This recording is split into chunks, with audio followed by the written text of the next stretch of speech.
So let's start.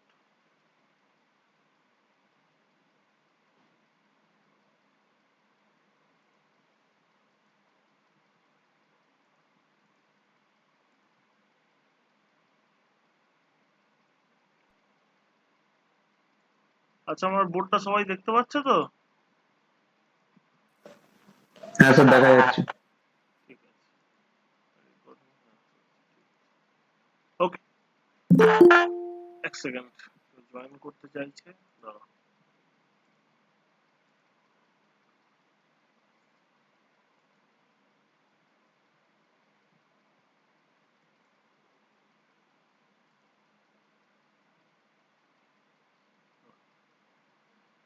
ঠিক আছে, দেখো। So today we are going to start the subject that is strength of materials. Okay.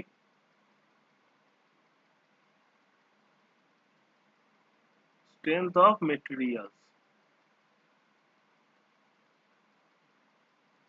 Strength of material এই সাবজেক্টটা পড়তে গেলে আমাদের যে কনসেপ্টটা খুব important, that is engineering mechanics.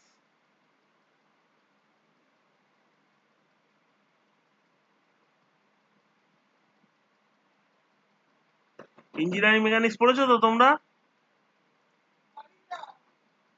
Engineering mechanics পড়েছো?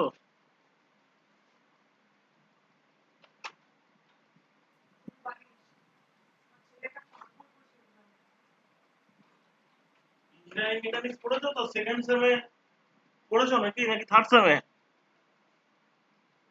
বলো।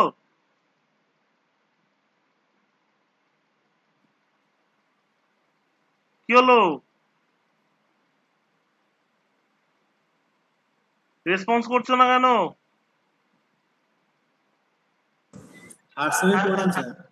আচ্ছা আচ্ছা, ঠিক আছে, রেসপন্স করবে। সাবজেক্টটা রেসপন্স করবে, তাহলে পড়ানোটা একটু ইন্টারঅ্যাক্টিভ হলে খুব ভালো হয়। ঠিক হ্যাঁ আছে? স্যার, আগের সেমেই তো ছিল, থার্ড সেমে। আচ্ছা আচ্ছা, ঠিক আছে। দেখো, ইঞ্জিনিয়ারিং মেকানিক্স এর কনসেপ্ট আমাদের লাগবে। আর স্ট্রেংথ অফ মেটেরিয়াল যদি না বুঝতে পারি, আমরা কিন্তু একটা সাবজেক্ট মেকানিক্যাল ইঞ্জিনিয়ারিং এর খুব important, that is machine design.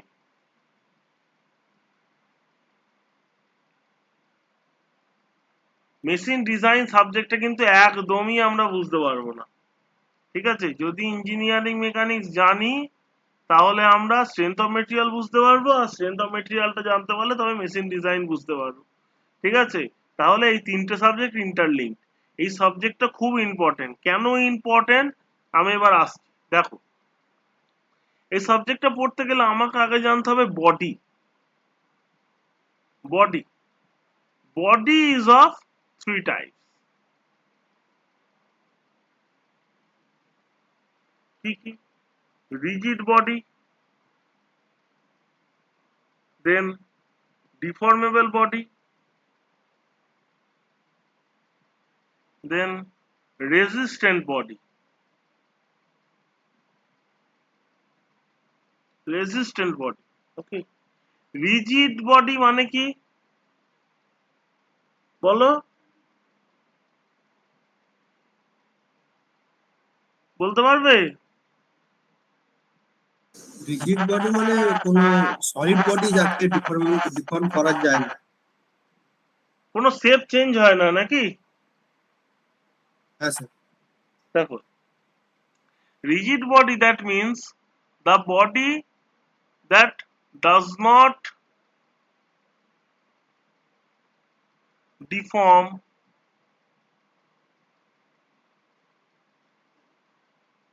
at all, যেটা ডিফর্ম করে না। ডিফর্মেবল body, the body that deforms.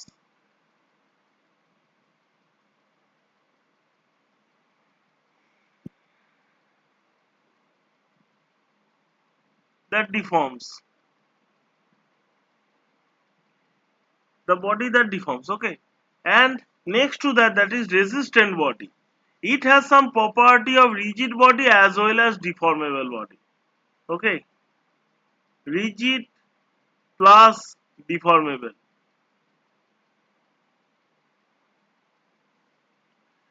What what is the definition of this resistant body? It is rigid for the purpose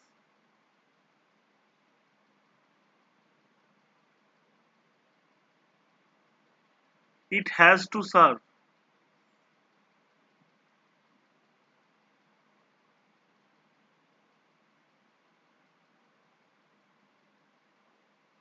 হুম, মানে হচ্ছে যে পারপাসে আমি বডিটাকে ইউজ করছি সেই পারপাসে বডিটা রিজিড, আর আদার সব পারপাসে বডিটা ডিফর্মেবল বডির মতো কাজ করবে। ঠিক আছে? A mechanics of this rigid body is known as engineering mechanics, তাই তো? শর্টে লিখছি, হ্যাঁ, তোমরা ফুল ফর্ম লিখে নেবে, ইঞ্জিনিয়ারিং মেকানিক্স। দেখো, তুমি যখনই ইঞ্জিনিয়ারিং মেকানিক্স পড়েছো তখনই আমরা কি পড়েছিলাম, যে our first and foremost assumption was the body is the rigid body. Okay. Next to that, the mechanics of this deformable body is known as strength of material or mechanics of solid. ঠিক আছে? দেখো, engineering mechanics আমরা পড়ে ফেলেছি। Our next target is to study the mechanics of this deformable body, that is strength of material. হ্যাঁ, এবার এই strength of material থেকে আমরা যদি আমরা একটা বডির মেকানিক্স অফ দিস ডিফর্মেবল বডি যদি আমরা অ্যানালাইসিস করতে পারি, তাহলে সেই বডিটাকে যদি আমরা যে কোনো পারপাসে ইউজ করব, তাহলে তার ডাইমেনশন দিতে পারবো। তার মানে এখান থেকেই কি শুরু হচ্ছে, মেশিন ডিজাইন। ডিজাইন মানে কি বলতো, আমার ডিজাইন ইঞ্জিনিয়ারের কাজ হচ্ছে যে পারফেক্ট ডাইমেনশন দেওয়া, যাতে আমি যে পারপাসে বডিটা ইউজ করছি সেই পারপাসে যেন ফেল না করে বডি। বুঝতে পেরেছো? তাহলে এর কাজ হচ্ছে প্রপার ডাইমেনশন দেওয়া। তাহলে এখান থেকে আমার আসছে মেশিন ডিজাইন।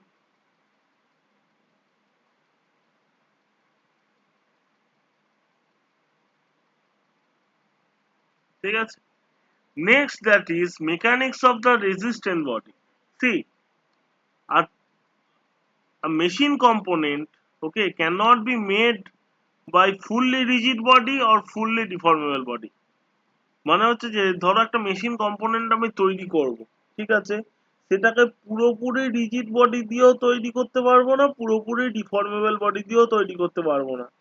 তাহলে মেশিন কম্পোনেন্টের মধ্যে দুটো প্রপার্টি থাকবে, রিজিড বডিরও কিছু প্রপার্টি থাকবে, আবার ডিফর্মেবল বডিরও কিছু প্রপার্টি থাকবে।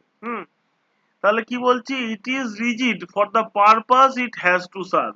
তার মানে আমি যে পারপাসে বডিটা ইউজ করব সেই পারপাসে বডিটা রিজিড বডি, হ্যাঁ, আর আদার পারপাসে বডিটা ডিফর্মেবল বডির মতো কাজ করবে। ঠিক আছে? এবার দেখো, মেশিন কম্পোনেন্ট যেহেতু এই ধরনের বডি দিয়ে বানানো হয়, mechanics of this resistant body is known as theory of machine or Tom. ঠিক আছে? তোমরা সম পড়ছো, এরপরে দেখবে তোমরা টম পড়বে, থিওরি অফ মেশিন পড়বে। ঠিক আছে? এবার দেখো, এই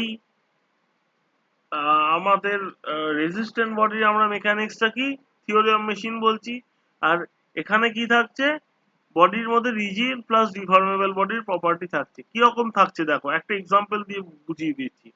তোমরা বেল্ট ড্রাইভ দেখেছো তো? হুম, বেল্ট যখন পুলির উপর দিয়ে রোটেট করে যায়, তখন বেল্টটা কি থাকে, টেনশনে থাকে। হুম, তার মানে বেল্টের পারপাস হচ্ছে টেনসাইল ফোর্সে অ্যাক্ট করা। তাহলে যখন টেনসাইল ফোর্সে তুমি বেল্টটাকে রাখবে, তখন বেল্টটা কিরকম কাজ করবে, রিজিড বডির মতো কাজ করবে। ঠিক আছে? এবার বেল্টটাতে যদি, বেল্টের কাজ তো টেনসাইল ফোর্সে, হ্যাঁ, এবার যদি তুমি বেল্টে কম্প্রেসিভ ফোর্স দাও, তখন বেল্ট কিরকম কাজ করবে, ডিফর্মেবল বডির মতো ফ্ল্যাট সাইড। কাজ করবে। ঠিক আছে? ডিফর্ম করে যাবে বেল্ট, তাই তো, তখন বেল্টটা ডিফর্মেবল বডির মতো কাজ করবে। ঠিক আছে?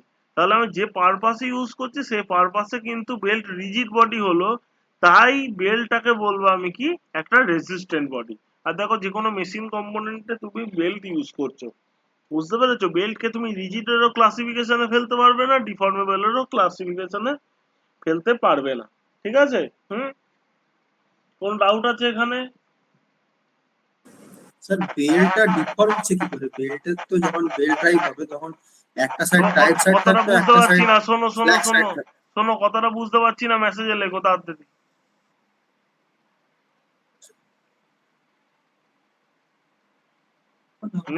নেক্সট ক্লাসের মধ্যে এটাকে রেকটিফাই করতে হবে আমাকে। যাই হোক, তুমি মেসেজে লেখো। হ্যাঁ, লেখো।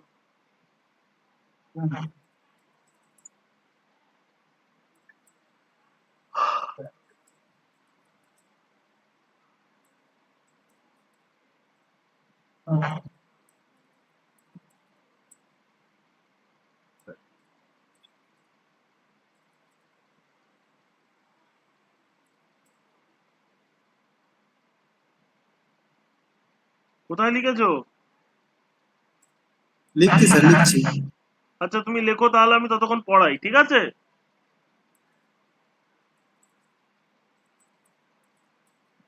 দেখো, তাহলে আমরা বডির ক্লাসিফিকেশনটা পড়ে ফেললাম। ঠিক আছে? এবার দেখো,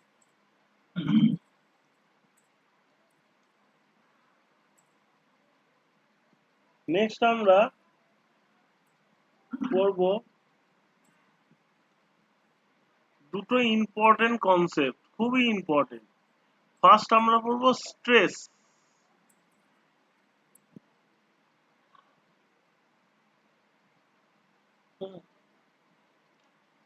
দেখো,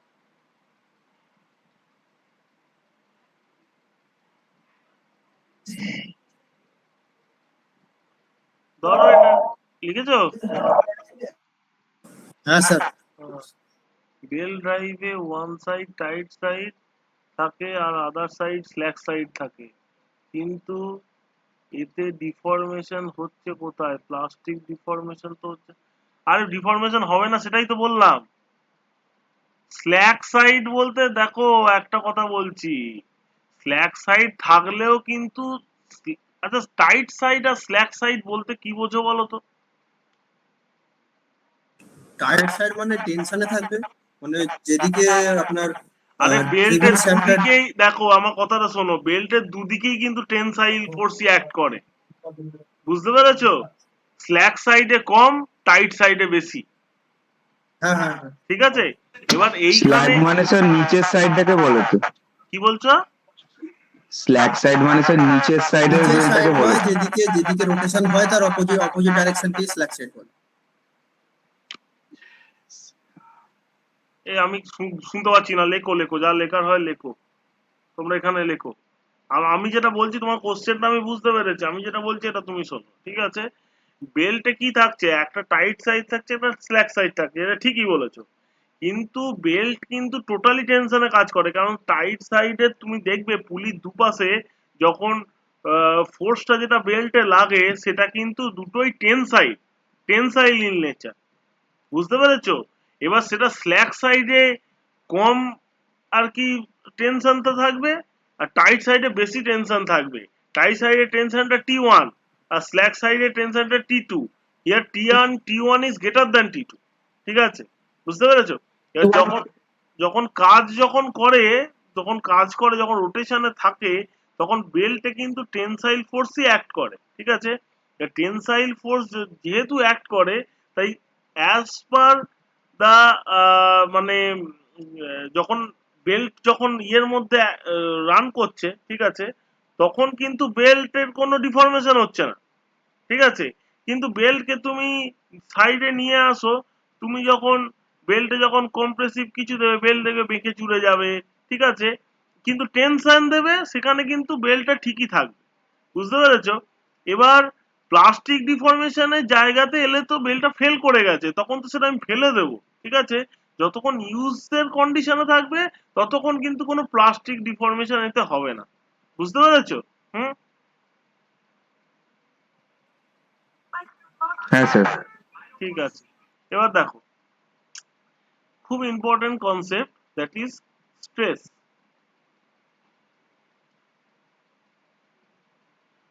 এটা ধরো একটা বডি,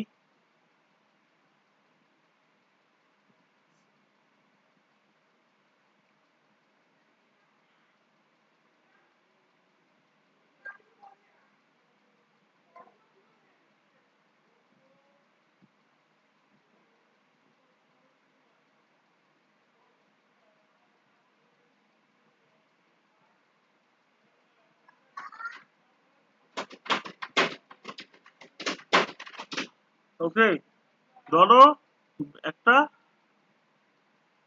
আচ্ছা এফ না লিখে আমি পি লিখি, পি না লিখে আমি এফ লিখবো, ঠিক আছে। ধরো আমি এটা একটা বডি, বডির উপরে এফ ফোর্স দিয়েছি, ঠিক আছে। বডির ধরো ক্রস সেকশন এরিয়া ড্র করছি না এটাকে। এই ক্রস সেকশনাল এরিয়া হচ্ছে সাপোজ এ, ঠিক আছে। তখন বডিতে যে অ্যাপ্লাইড ফোর্সটা আমি যখন দেব, ঠিক আছে, তাহলে কি হবে, বডিতে ডিফরমেশন হওয়ার চেষ্টা করবে। হ্যাঁ, আর বডির টেন্ডেন্সি কি থাকবে যে আমি ডিফরমেশন হব না, ডিফরমেশন হওয়া থেকে বাধা দেবে বডিটা, ঠিক আছে। এবার যেহেতু বাধা দেবে, তাই বডির মধ্যে একটা ইন্টারনাল একটা রেজিস্টিং ফোর্স, মানে এই যে অ্যাপ্লাইড ফোর্সটাকে রেজিস্ট করার জন্য একটা রেজিস্টিং ফোর্স একটা বডির মধ্যে জেনারেট হবে, বুঝতে পেরেছো?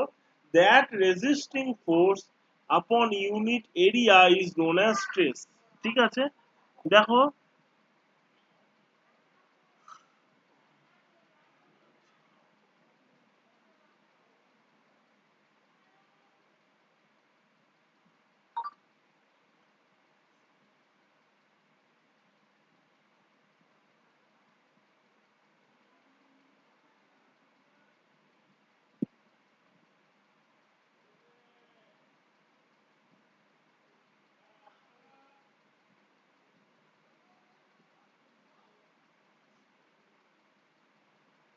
এটা তো আমার এফ ফোর্স ছিল,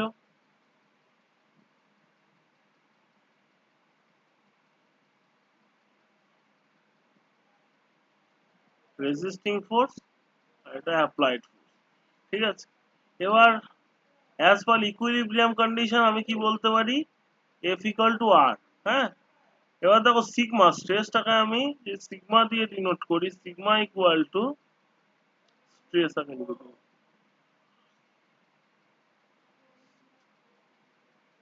স্ট্রেস সিগমা ইকুয়াল টু, প্রথমে কি Force by resisting force conceptual area. Upon unit area R by A, this is nothing but applied force upon area. কিন্তু স্ট্রেসের যখন ডেফিনেশন লিখবে তখন কিন্তু কি বলবে, resisting force Resisting force. Upon unit area, ঠিক আছে, পার ইউনিট এরিয়া। এবার দেখো স্ট্রেসের ইউনিট কি,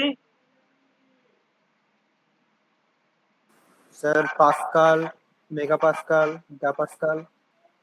সে তো ঠিক আছে। দেখো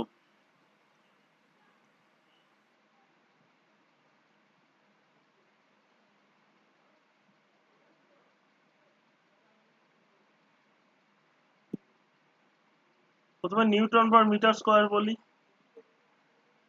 হ্যাঁ, Uh,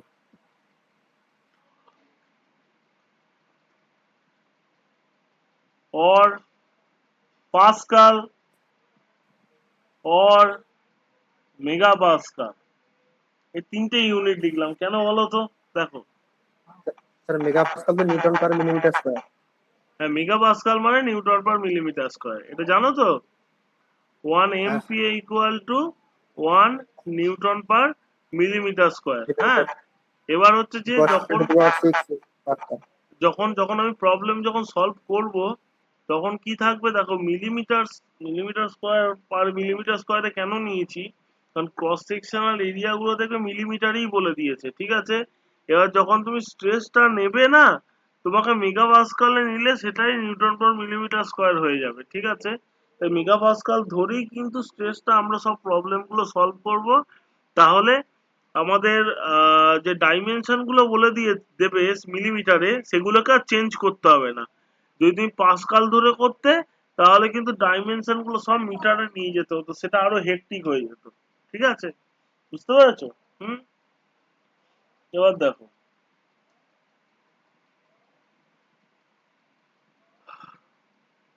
stress is of two types.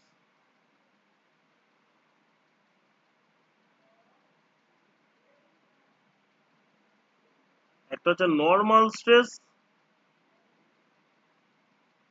আর একটা হচ্ছে shear. Normal stress is also of two types, Tensile stress, compressive stress. Tensile stress আর compressive stress.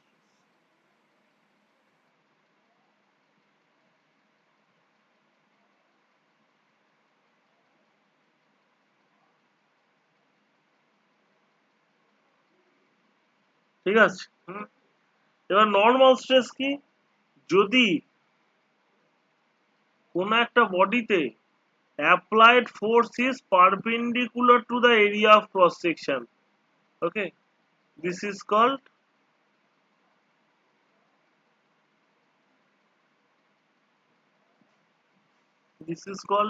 normal stress, okay. দেখো এরিয়া অফ ক্রস সেকশন এইটা, এর সাথে পারপেন্ডিকুলার হচ্ছে অ্যাপ্লাইড ফোর্স। হ্যাঁ, যদি applied force is parallel to the area of cross section হয়,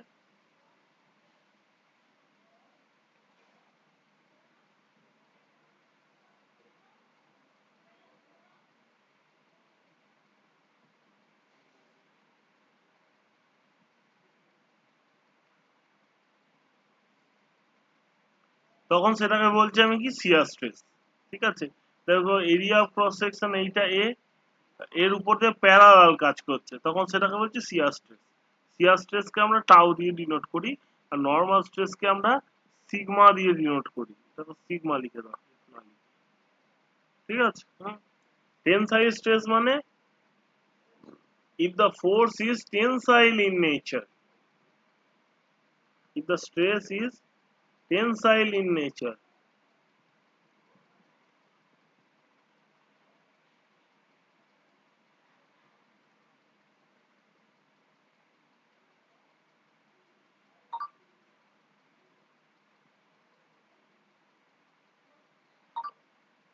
compressive stress মানে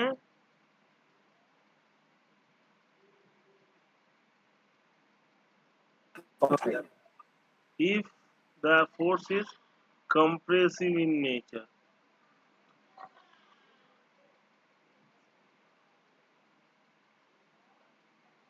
বুঝতে পেরেছো? ক্লিয়ার? হ্যাঁ স্যার। তাহলে Okay. কি বলছো? Yes, sir, clear. ঠিক আছে, তো শুরু করছি।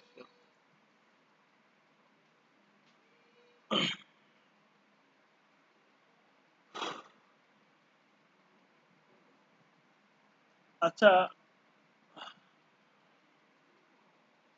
এরপর আমরা যেটা বলবো সেটা হচ্ছে strain.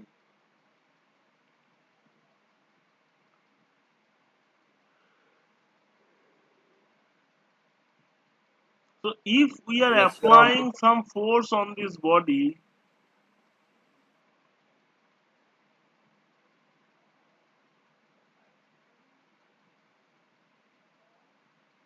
the body changes its shape and size, okay, changes its length,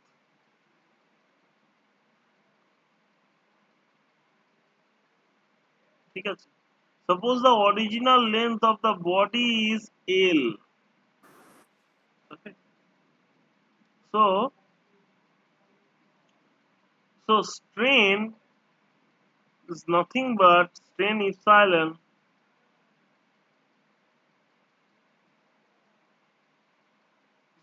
equal to delta L, change in length by original length L, okay. So del L by L is the strain, okay. আমরা যেটা এটা পড়লাম, এবার এই যে স্ট্রেনের unit কি হবে আগে বলো?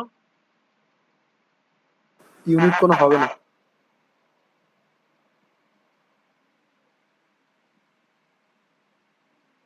ইউনিট আমার অফ কথা কি শোনা স্ট্রেন যাচ্ছে? কি? দেখো এটা হচ্ছে যে জিরো চেঞ্জ ইন লেন্থ, দুটো ইউনিট। লেন্থের রেশিও, তার মানে কি নো ইউনিট। ঠিক আছে, আমি স্যার ইউনিট আমার কথা লেস। শোনা যাচ্ছে? হ্যাঁ বলো বলো, মানে ভালোভাবে শোনা যাচ্ছে নাকি? তুমি লিখে দাও মেসেজে, মেসেজে লেখো। এইটাই বলছিলাম স্যার, ইউনিটলেস। কি নো ইউনিট এটাই বলছিলে তো? ওটাই বলছিলাম। ও আচ্ছা আচ্ছা, ঠিক আছে ঠিক আছে ঠিক আছে। দেখো, এবার স্ট্রেনের ক্লাসিফিকেশনটা আমরা পড়ে নিই। strain ও similar.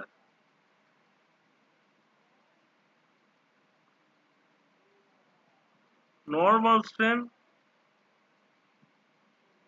হচ্ছে shear strain. Okay? Normal strain, shear strain. Normal strain মানে আমরা যেটা পড়লাম, normal strain দুটো, টেনসাইল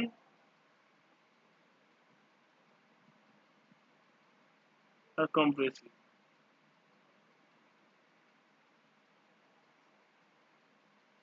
ঠিক আছে, টেনসাইল কম্প্রেসিভের ক্লাসিফিকেশন পড়তে হবে না, কারণ টেনসাইলটা যদি আমি স্ট্রেনটা পজিটিভ নিয়ে নিই, কম্প্রেসিভটা আমরা নেগেটিভ নিয়ে নেবো। ঠিক আছে, তাই এই ক্লাসিফিকেশন আমাদের এখানে দরকার নেই। এবার দেখো টেনসাইল, এবার নর্মাল স্ট্রেন আমরা যেটা পড়লাম, suppose this is a body, we are applying some stress that is sigma, and the change in length, suppose delta,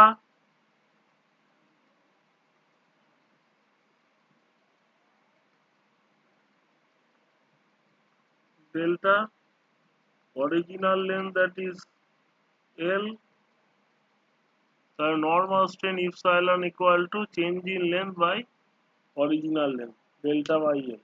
Okay, আর একটা দেখো শিয়ার স্ট্রেন থাকে, শিয়ার স্ট্রেনে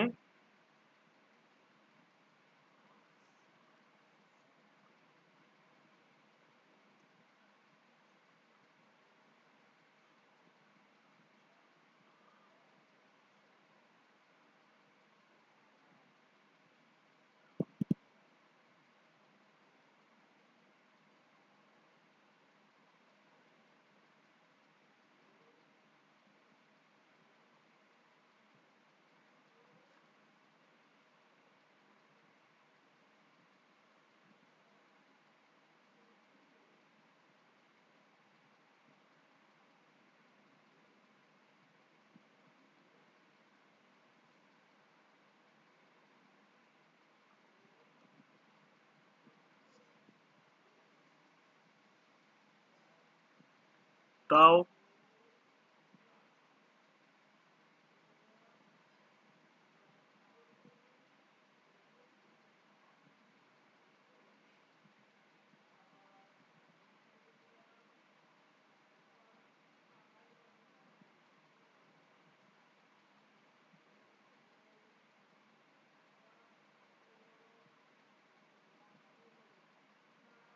ঠিক আছে।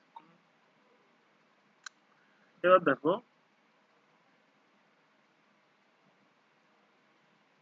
এই যে যখন ইনিশিয়ালি বডিটা কি পারপেন্ডিকুলার ছিল, শিয়ার স্ট্রেস দেওয়ার জন্য বডিটা কি ডিস্টর্ট হয়েছে।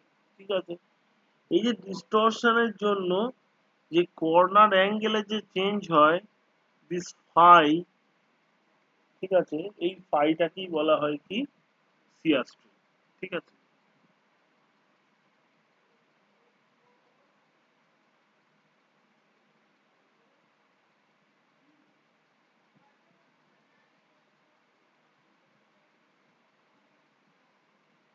বুঝতে পেরেছো? হুম, ক্লিয়ার? হ্যাঁ sir.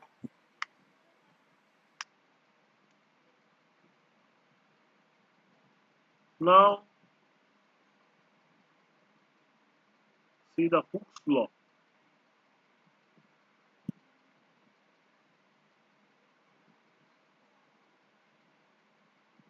Can you tell me the statement of Hooke's law? Sir, within the proportional limit, the shear stress is proportional to the shear strain. শিয়ার কেন বলছি? Any শিয়ারেও হবে, stress. নর্মালেও হবে। ঠিক আছে, তাহলে দেখো,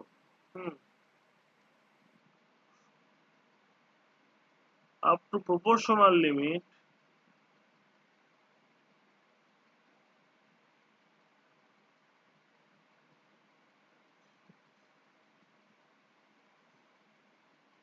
shear stress, বলছি, stress sigma is proportional to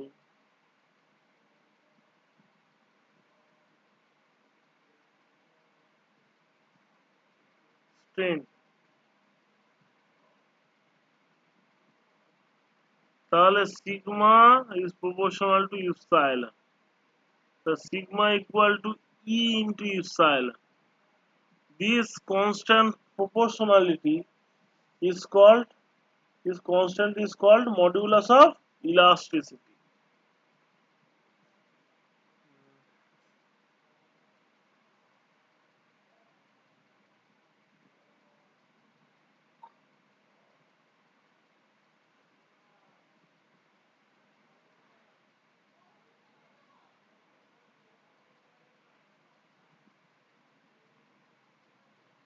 Young's modulus.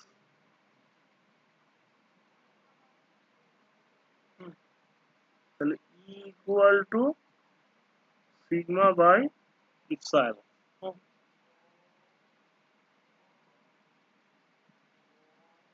এবার দেখো, যেহেতু স্ট্রেনের কোনো ইউনিট নেই, ঠিক আছে, তার মানে কি ই এর ইউনিট আর স্ট্রেসের ইউনিট সেম, তাই তো? হ্যাঁ sir. Unit of stress is Pascal. Similarly, unit of Young's modulus is Pascal. Pascal, megapascal, like this. Okay? Clear? এবার দেখো, এবার আমরা এটাতে কি বললাম? Normal stress is proportional two normal strain, ঠিক আছে? In case of shear stress and shear strain,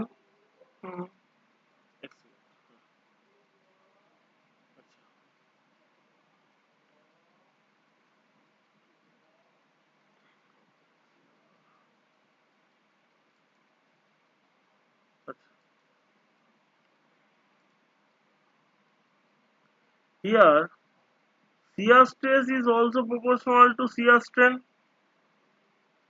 Tau is proportional to phi. Okay. এবার constant of proportionality, that is G phi.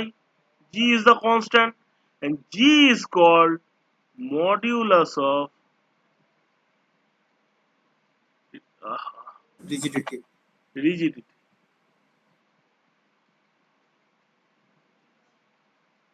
ঠিক আছে, ঠিক আছে। এবার মডুলাস অফ রিজিডিটি হচ্ছে জি, তাহলে জি আমি কোত্থেকে পাবো? Tau by phi. এবার unit of G is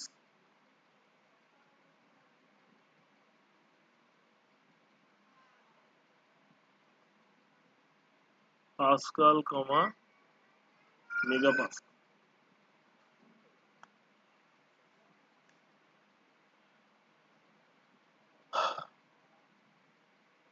This ratio is called shear stress to shear strain. Okay.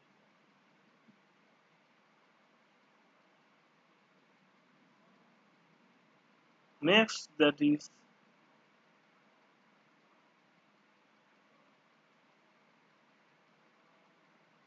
elongation of a bar.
দেখো ইনিশিয়াল এত অব্দি বডিটার লেন্থ ছিল এল, ওকে, আফটার ইলংগেশন কতটা বেড়েছে, ডেল্টা বেড়েছে। হুম।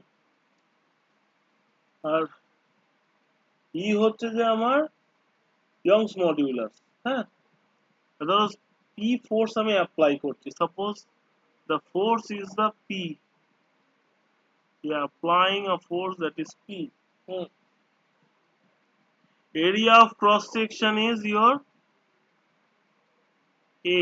A is the area of cross section, okay. L is the length and E is the Young's modulus of the bar, okay. So the stress is your equal to sigma equal to p by a, okay, and strain is your equal to delta by L.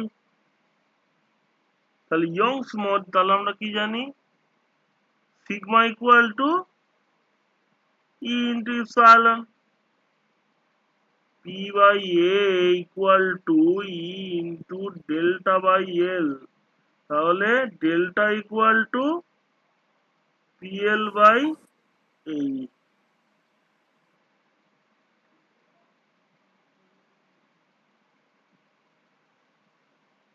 ঠিক আছে, তাহলে elongation of a বার তোমরা easily বার করে ফেলতে পারবে। That is, sir delta খালি দিয়েছেন, delta L হবে তো? কি বলছো? স্যার ডেল্টা এল হবে তো? কি ডেল্টা কি বলছো বুঝতে পারছি না, লেখো লেখো, মেসেজে লেখো।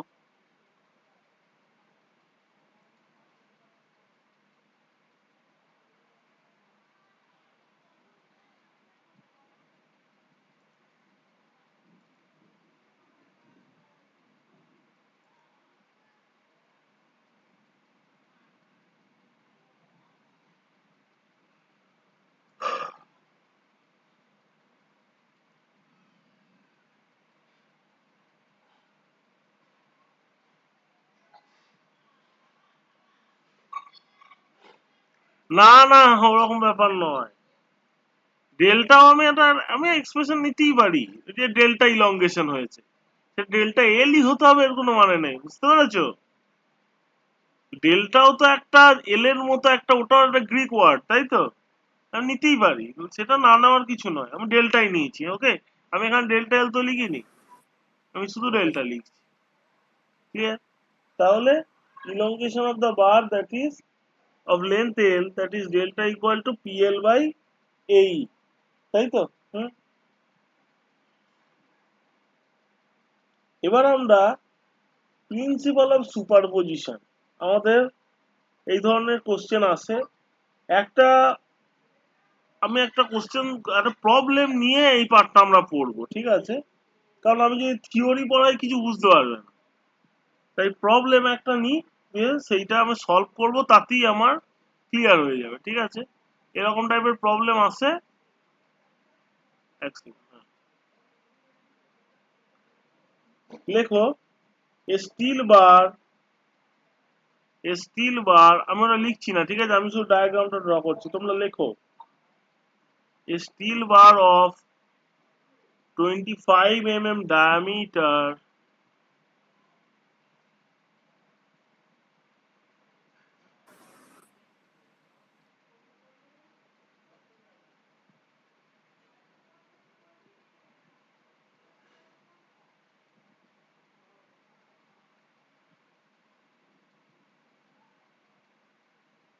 of 25 mm diameter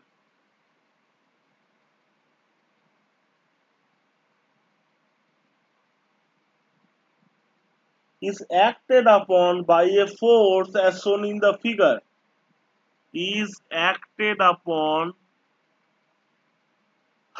by a force as shown in the figure.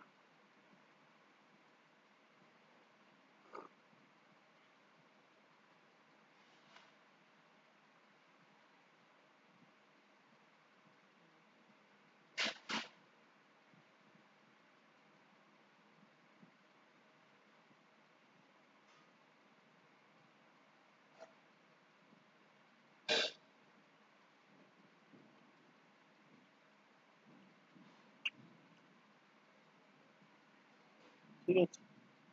What is the total elongation of the bar? What is the total elongation of the bar? C D.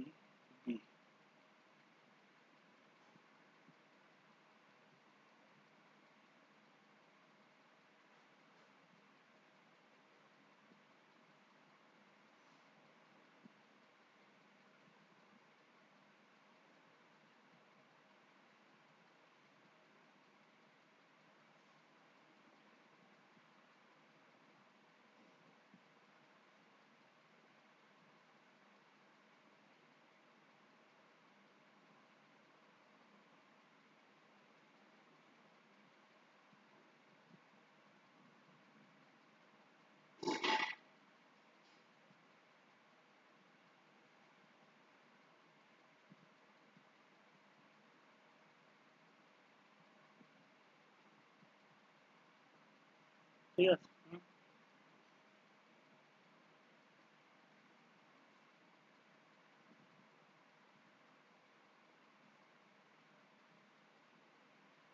লিখেছো? What is the total elongation of the bar? দিয়ে লেখো take E equal to 190 GPA. Take E equal to 190 GPA.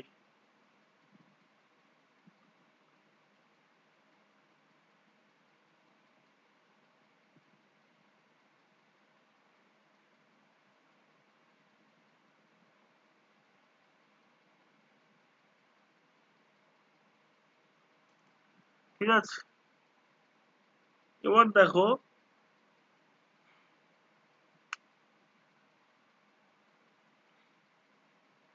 এই ধরনের problem দিলে দেখো ইন্টারমিডিয়েটে এই force গুলো act করছে। ঠিক আছে। আমাকে বলেছে কি diameter of the bar that is 25 mm। আমি এটাকে এমএমই রাখবো, কারণ হচ্ছে আমি স্ট্রেসটাকে সব মেগাপাস্কালে নিয়ে নেবো, ফোর্স গুলোকে সব নিউটনে নিয়ে নেবো। ঠিক আছে। আর কি বলেছে আমার? Young's modulus E equal to 190 GPA, gigapascal. ঠিক আছে। আমাকে বার করতে বলেছে টোটাল ইলংগেশন। ঠিক আছে। Total elongation, suppose delta. Total elongation is how much? Okay. এবার দেখো এই ধরনের প্রবলেম সলভ করতে গেলে আমার কি করতে হবে? আমাকে আগে দেখতে হবে total left side force equal to total right side force আছে কিনা। ঠিক আছে। দেখো 60 প্লাস 20 80, 30 প্লাস 50 80, তার মানে দুদিকে কিন্তু দুটো ফোর্স কিন্তু ব্যালেন্স করে দিচ্ছে। ঠিক আছে। এটা আমি প্রাইমারি আমাকে দেখে নিতে হবে। যদি ব্যালেন্স না করে এখানে কি পি লিখে দেবে। যদি বলে যে যদি এখানে 30 কিলো নিউটন ধরো দিল না, ঠিক আছে, ধরো 30 কিলো নিউটন দিল না, দিয়ে দিল এটা পি সাপোজ ফোর্স, আর তোমাকে ডেল্টা ইকুয়াল টু জিজ্ঞেস করলো, আবার পি ইকুয়াল টু জিজ্ঞেস করলো, তখন আমি কি করব?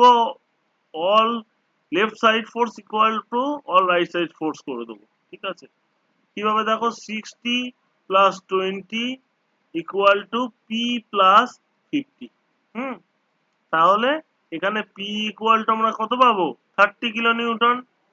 তাহলে পেয়ে গেলাম 30 কিলো নিউটন, ওটা এখানে লিখে দেবো। তারপরে আমরা প্রবলেম সলভ করা শুরু করব। বুঝতে পেরেছো? হুম। এবার দেখো, যখন আমরা সলভ করা শুরু করব আমাকে কি দেখে নিতে হবে?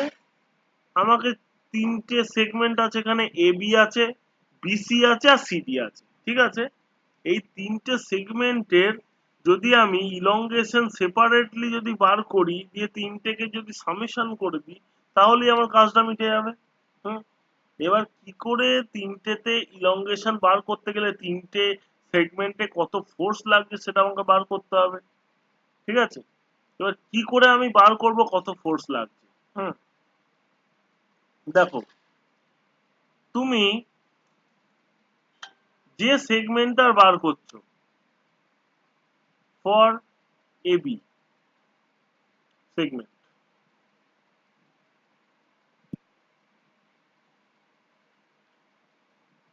পিএবি, তাতে কত ফোর্স লাগছে কি করে বার করবে বলো তো?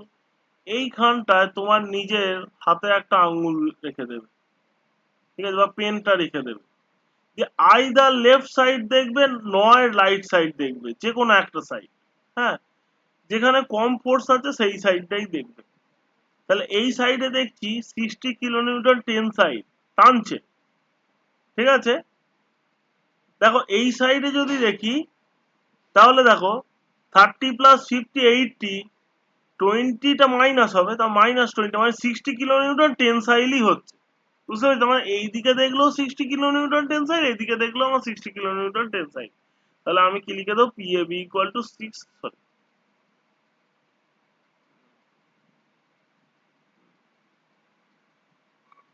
PAB equal to 60 kilonewton tensile, ঠিক আছে।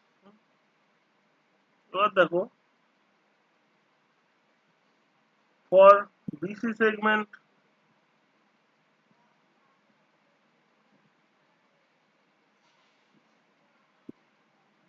পিবিসি,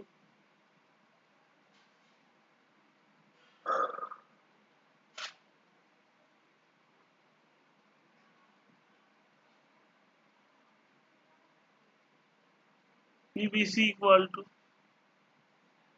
আবার বিসি সেগমেন্টে আঙুল রাখবে, পেনটা রাখবে, দিয়ে তুমি বলো আইদার লেফট দেখবে নয় রাইট দেখবে, যে কোনো একটা দেখো। দেখো এইদিকে যদি দেখো 60 প্লাস 20 80 টেনসাইল, এদিকেও যদি দেখো 30 প্লাস 50 80 টেনসাইল, তার মানে কি আমার 80 কিলো নিউটন হচ্ছে টেনসাইল বিসি সেগমেন্টে, বুঝতে পেরেছো?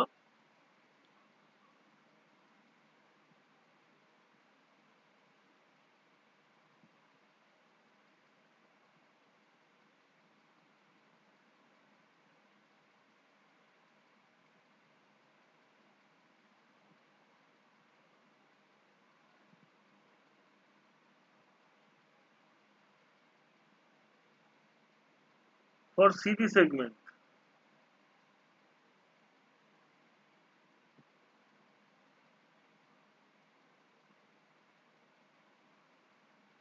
সিটি সেগমেন্ট দেখো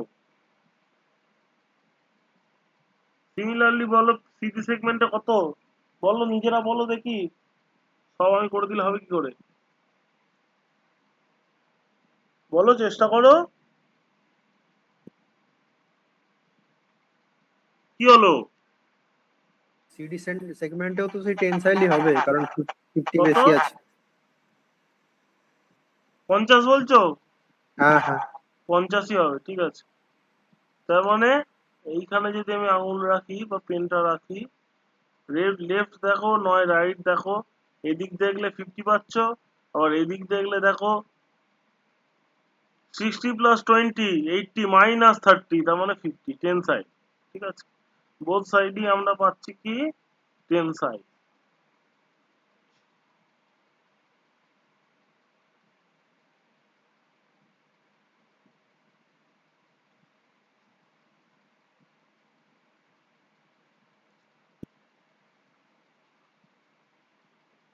তাহলে এবার টোটাল ইলংগেশন যখন ডেল্টা বার করব,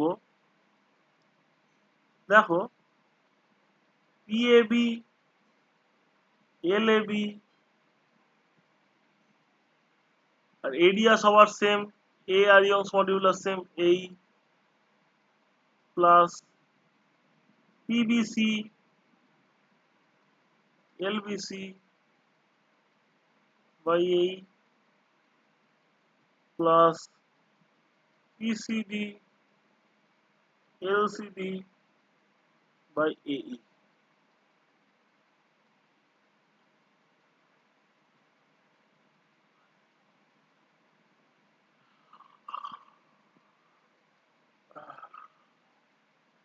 তাহলে পিএবিটা কি হচ্ছে 60 কিলোনিউটন টেনসাইল, টেনসাইল হলে পজিটিভ নেব আর কম্প্রেসিভ হলে নেগেটিভ নেব, এখানে সবই টেনসাইল আছে সব পজিটিভ। আমার কি করতে হবে আগে 60 ইন্টু 10 কিউব, তাই তো, into L AB, length of the bar AB, AB কত 2 মিটার, এটাকে কি মিলিমিটারে নিতে হবে, তোমার 2000 mm divided by area, area কত বেরোচ্ছে এরিয়াটা Sir, সাইডে বের 5 করো। by 4, 5 বাই 4 25 25 স্কোয়ার, তাই তো? দেখো area is equal to pi by 4 into 25 square millimetre square. এখানে মিলিমিটার স্কোয়ারই নেবো। এটা পাবে দেখো 490.87 মিলিমিটার স্কোয়ার। তাহলে 490.87 ইন্টু ইটা ইয়ংস মডুলাস কি 190 GPA sir, 190 into into 10 10 to the cube. power 3. না, এটা মেগা পাস্কালে নেবো তো, গিগা পাস্কাল ওটা থেকে মেগা 10 কিউব হবে। 10 কিউবই বলছি স্যার। ও আচ্ছা আচ্ছা আচ্ছা, 10 to 6 করলাম, যাই হোক, ঠিক আছে। এবার দেখো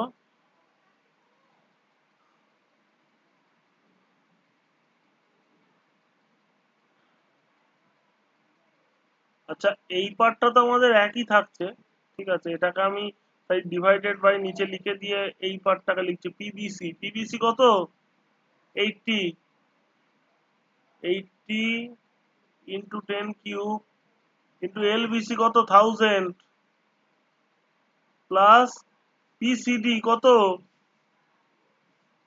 50 ইন্টু 10 কিউব ইন্টু এলসিডি কত 3 মিটার মানে 3000, ঠিক আছে, ডিভাইডেড বাই দিস। এটাকে যদি তুমি সলভ করো তোমরা অ্যান্সার পেয়ে যাবে, দ্যাট ইজ 3.75 এমএম এই ডাইরেক্ট পাবে। কেন বলো তো?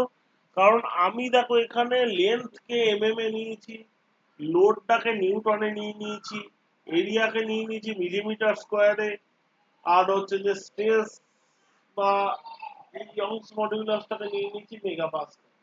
বুঝতে পেরেছো? তাহলে কি হচ্ছে, এমএম এই আমি বাকি সবগুলো পেয়ে যাব। ওকে, ক্লিয়ার? কোনো ডাউট আছে বলো তাহলে।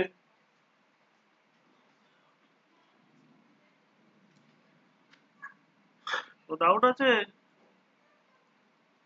না স্যার।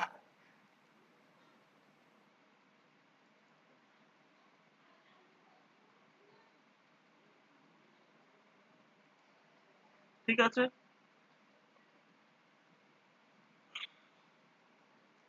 আচ্ছা, এরকম টাইপের কোনো প্রবলেম দিলে সলভ করতে পারবে তো? হ্যাঁ হ্যাঁ, স্যার। হ্যাঁ স্যার। যদি ডিফারেন্ট এরিয়ার দেয় সলভ করতে পারবে? ডিফারেন্ট এরিয়াতে কি হবে বলো তো, এখানে এ বি হয়ে যাবে, মানে এরিয়া তিনটা ডিফারেন্ট হয়ে যাবে। হ্যাঁ সেক্ষেত্রে স্যার। ডাইরেক্ট নিচে এইটা আমি করতে পারবো না, কারণ সবার তো এরিয়া সেম নয়, তাই সেটা আমি করতে পারবো না। বুঝতে পেরেছো? হ্যাঁ, যেমন আমার প্রবলেম দেবে সেরকম আমাকে সলভ করতে হবে। তোমরা যে বই ফলো করো না কেন, হুম, সেই বইয়ের আর কি এই ধরনের যা যা প্রবলেম আছে সেটা অবশ্যই যেন সলভ করবে। বুঝতে পেরেছো? হুম,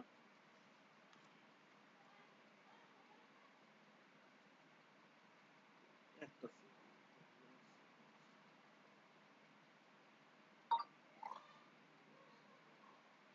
এক second।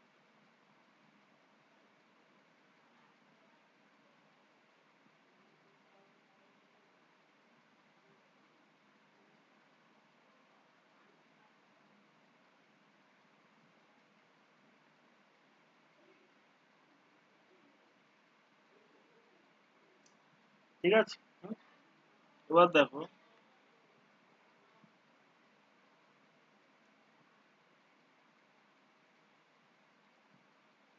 next thing, that is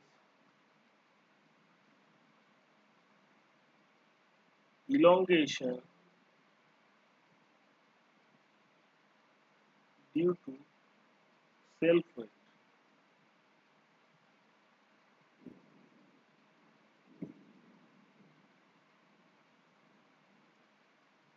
ঠিক আছে, elongation due to self weight। Okay,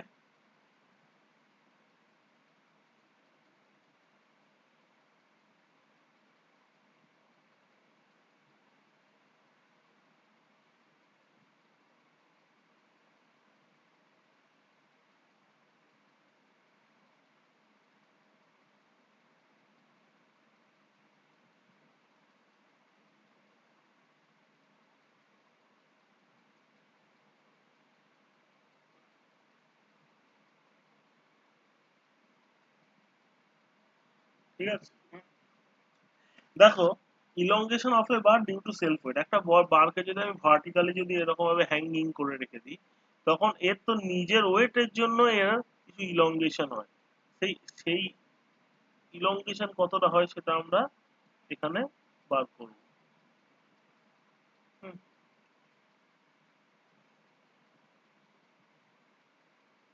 suppose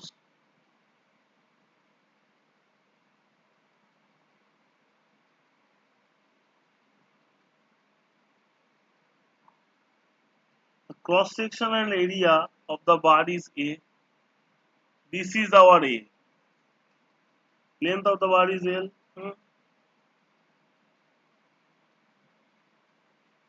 From the free end, we have taken one segment that is delta x.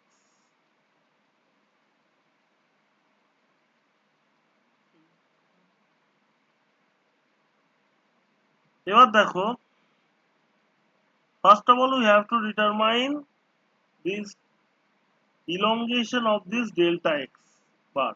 Okay, a small segmental elongation. Small segmental elongation বার করতে গেলে আগে দেখো আমরা ধরছি কি W is the weight per unit volume.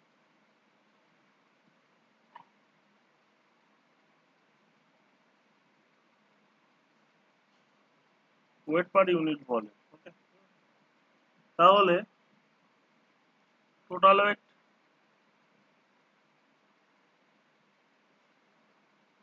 equal to capital W equal to area into length AL. Okay. এবার দেখো weight of the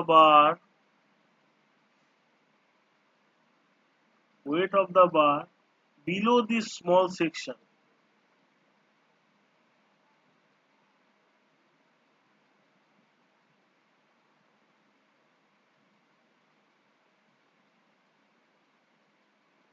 equal to WX equal to কি হবে দেখো weight of the bar below this small section, এই small section এর নিচে কত weight আছে W equal to A into X তো তোমার ভলিউম, এবার weight per unit volume is small w into the volume that is AX, নিচে তো AX ভলিউম আছে তাহলে small w into AX হচ্ছে এই সেগমেন্টটার weight of the bar below this segment, তার মানে এই সেগমেন্টটার weight, তাহলে আমি কি পাচ্ছি WAX।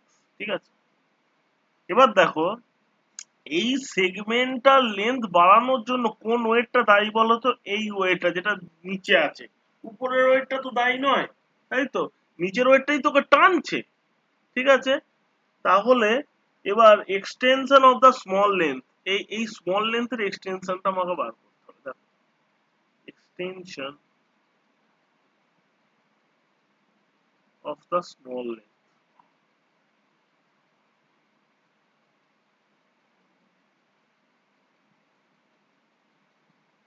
equal to WX, দেখো PL বাই এই কোন ওয়েটটা দেয় এই WX টা, এটা P ইন্টু L কত লেন্থ স্মল সেগমেন্টের delta x by AE area into E WAX delta x by AE। ঠিক আছে, তাহলে এখান থেকে পাচ্ছি কি, এবার আমরা আচ্ছা এরিয়া দুটো না কাটার এখানে দরকার নেই।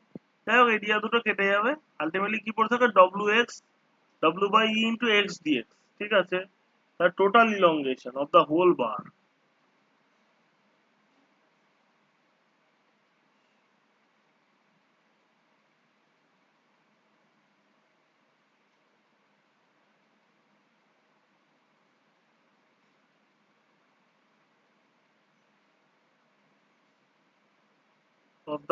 bar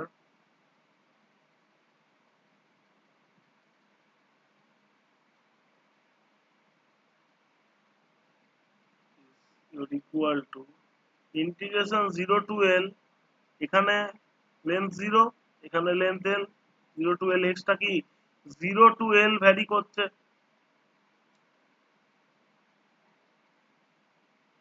W x by E dx. W by E তো কি weight per unit volume constant আর ইয়ংস মডুলাসও কনস্ট্যান্ট। ইন্টিগ্রেশন এক্স ডিএক্স এর কি ইন্টিগ্রেশন হবে x square by 2 0 to L, তার মানে পাচ্ছি কি W L square by 2 2e, sorry. এবার W L square by 2e পাচ্ছি, this is nothing but W L মানে কি এল, ডব্লিউ হচ্ছে টোটাল লেন্থ, তাই তো, টোটাল ওয়েট, তাই তো। এবার উপরে আর নিচে আমি এ দিয়ে মাল্টিপ্লাই করছি, W A into L, L স্কোয়ারটাকে এল ইন্টু এল এ ভেঙে দিলাম, আর উপরে এ থাকলে নিচে এ টু এ ই করছি। এবার এখান থেকে পাচ্ছি ডব্লিউ এল হচ্ছে টোটাল ওয়েট, তাহলে W capital W L by 2a, ঠিক আছে। হ্যাঁ, এবার দেখো elongation of the bar due to self weight, তার মানে আমি কি পেলাম delta self wait,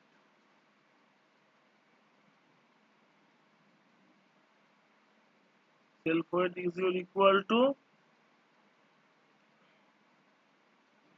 WL square by 2E equal to capital W দিয়ে লিখলে WAL by 2AE, sorry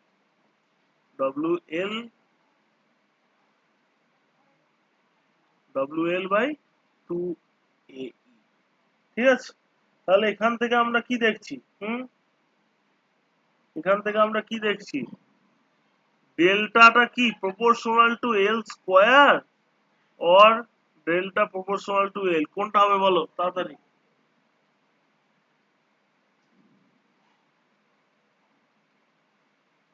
কোনটা হবে? স্যার এল স্কোয়ারই তো হচ্ছে।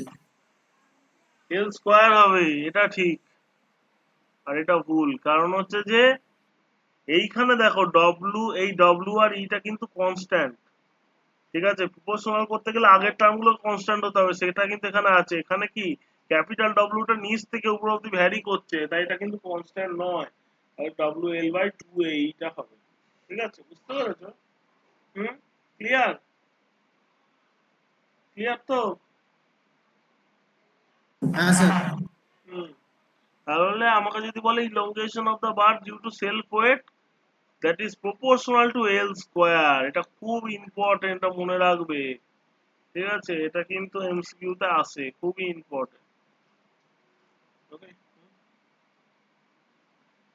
ঠিক আছে, আজকে এত অবধি থাকলো, ওকে।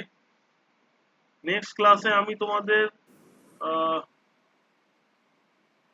কিছু কিছু প্রবলেম করাবো, আর প্লাস হচ্ছে যে আমার Young's module, sorry elastic constant নিয়ে আমি একটুখানি পড়াবো, কারণ হচ্ছে যে পয়সন্স রেশিও আছে, তারপরে বাল্ক মডিউলাস আছে, এগুলো আছে, ঠিক আছে, এগুলো আমি, ভলিউমেট্রিক স্ট্রেন্থ।